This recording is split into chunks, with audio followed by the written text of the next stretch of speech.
pretty much rained off the trail. Slick rock is really wet, so I had to portage to the road. It only said 2,000 feet, but there's two ledges like this with a big swamp in between them, so it's pretty terrible actually. Scenic, but terrible. Smells like campfire this morning. Everybody must be cozy by the fireplace, except for me. Turns out it was actually smoke from nearby forest fires, and it started getting thicker as the day grew on.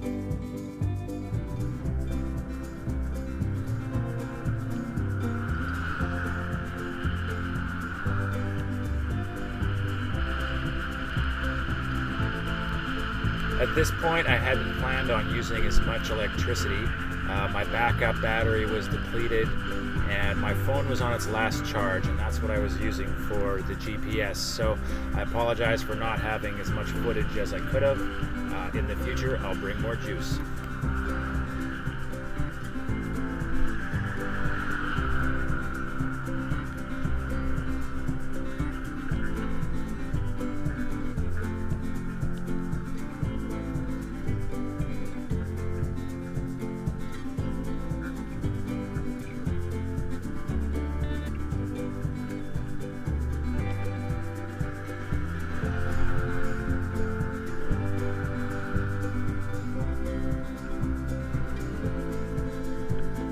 I fiddled and fiddled with this Blackburn Outpost seat post bag. It just had a broken clip, and it made securing the load and getting everything tight and not wagging super difficult. At some point, I expect to review the entire kit and let you know my feelings on it. I took Highway 44 from my bail-out point in the woods, which was the Centennial Trail. I intend to go back and record some of that journey. I'll bet you it was part of the best piece of the trail. And it apparently hooks up to the Blue Highway, which is in Caddy Lake. And it would have been nice to connect those trails. But this time I took the highway. Once I made it to Caddy, there's the Trans-Canada Trail all the way to Falcon Lake.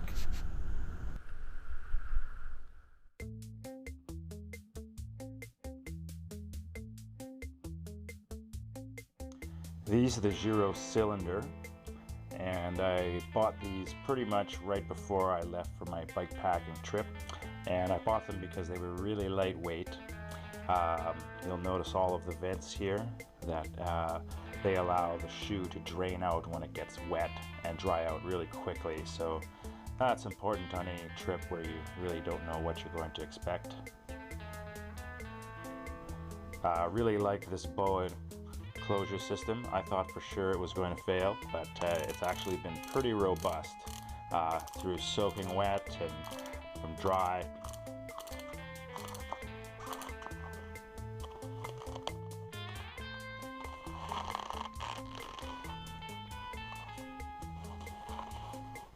The Giro Cylinder retails for about $229 Canadian.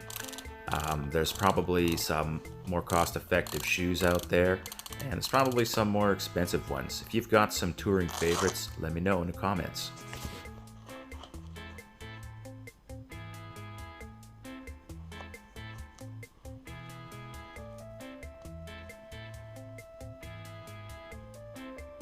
This is an SPD compatible shoe. I've got the cleat mounted pretty much in the center here. You could get a lot more technical with that, but I just go for this balance. Toe cleats, something I never used, never got into that extreme condition, but actually it comes to mention that the sole, the tread on this thing is so slippery in any amount of water. You know, I slipped on the deck walking out on my first ride with these, and I should have known that would be a bad choice to walk on wet rocks in my bikepacking trip. So Giro, if you're listening, this is a really bad choice, especially if this was actually a lightweight racing shoe. You need more grip. This area on the toe of the shoe is already wearing through. The sole doesn't come far enough past to protect the upper from scrapes and cuts. So I think there's going to be a hole here soon. You might have noticed I'm running Shimano insoles in here. They're actually pretty comfortable. I bought this pair of shoes a little oversized so that I could run a combination of socks in the shoulder seasons.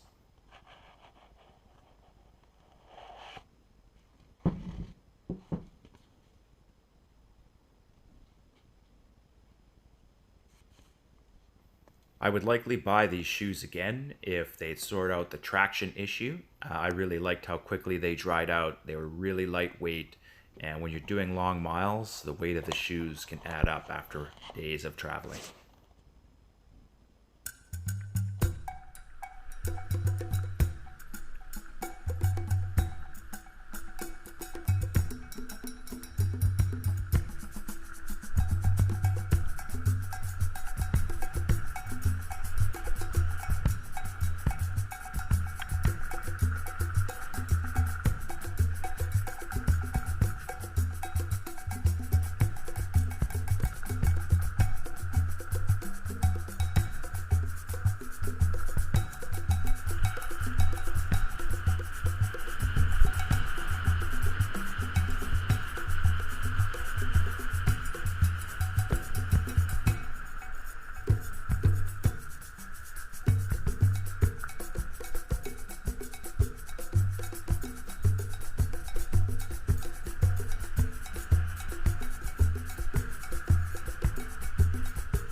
Old Country Smoked Wieners, Winnipeg.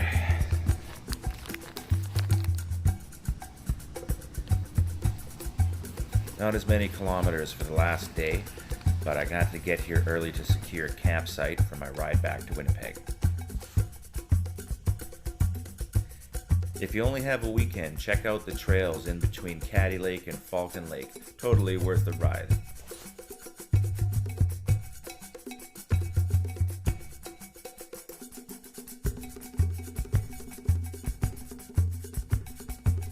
Did you say you climbed that?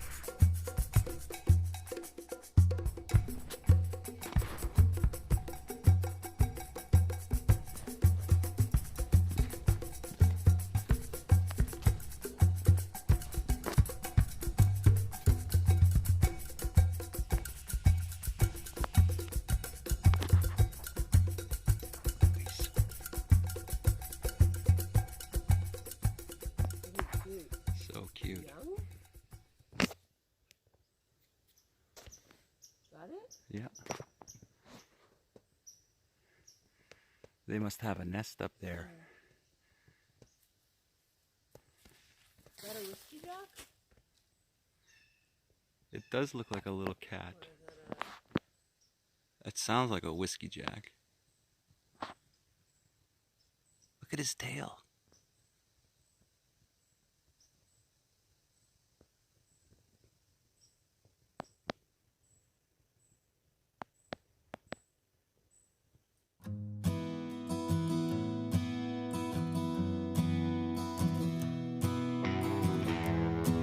Thanks for joining me for my Winnipeg to Whiteshell fat biking tour.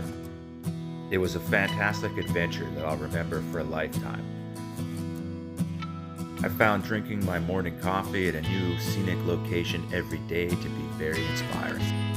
I followed the power lines all the way from Winnipeg to the Seven Sisters Dam where the hydroelectric power plant was. What a sight to behold. I'll be back to get a tour of that building one day. I didn't hesitate to take in the views of many lakes, some more hidden than others, and creeks and rivers flowing along the Trans-Canada Trail.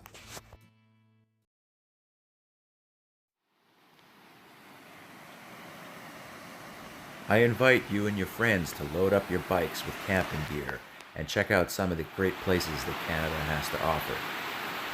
Until next time, I'll leave you with some of the best signage I've seen in a long time.